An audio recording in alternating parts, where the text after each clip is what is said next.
2-3 दिवस झालं शेतामध्ये जायचं होतं, पण लेकरांचे पेपर चालू आहेत त्याच्यामुळं ना त्यांना यायला जमत नव्हतं. आज होता रविवार आणि आज आमच्या शेतातली ना लाईट सकाळी 8 वाजता येते, तर 8:30 वाजता मोटर चालू करायची होती.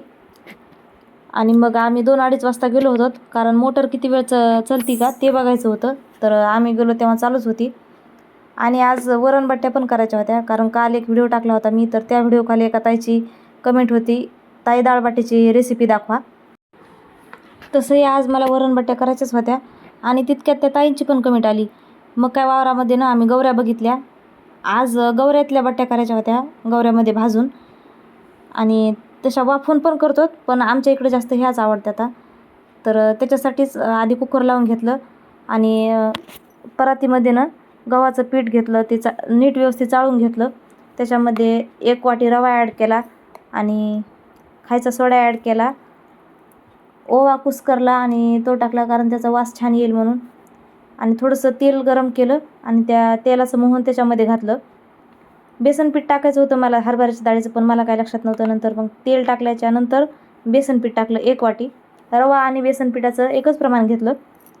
तेल टाकल्यामुळं ना थोड्याशा गाठी होत्या, त्याच्यामुळं ना ते बराच वेळ असं हातावर कुस्करून घ्यायचं, म्हणजे ना सगळं व्यवस्थित तेल सगळीकडं लागतं, मीठ सगळं सामान एकत्र येतं. आणि नंतर थोडं थोडं पाणी घालून थोडासा घट्टसर उंडा तिंबून घ्यायचा आहे. इकडं उंडा चांगला व्यवस्थित मुरूस तर ना मी त्या गवऱ्याला पेटवून घेतलं होतं, कारण त्या गवऱ्यामध्ये ना चांगला आर पडला पाहिजे, म्हणजे त्या आरामध्ये आपल्याला बट्ट्या भाजायच्या होत्या. तर त्याचा थोडा मला व्हिडिओ स्किप झाला, कारण माझा मोबाईल स्विच ऑफ पडला होता, कारण शेतात गेलते ना, तर थोडी चार्जिंग कमी असल्यामुळे व्हिडिओ निघत नव्हता. तर ते असे गोळे करून घेतले त्याचे आणि गवऱ्याचा चांगला आर पडला का मग त्याच्यामध्ये ते भाजून घेतले. खूप छान भाजल्या होत्या, कारण याला ना आर जास्त झाला होता म्हणून थोड्याशा करपल्यासारख्या दिसायला होता. थोडा आर कमी पाहिजे होता. आणि नंतर रात्री वरण करून घेतलं.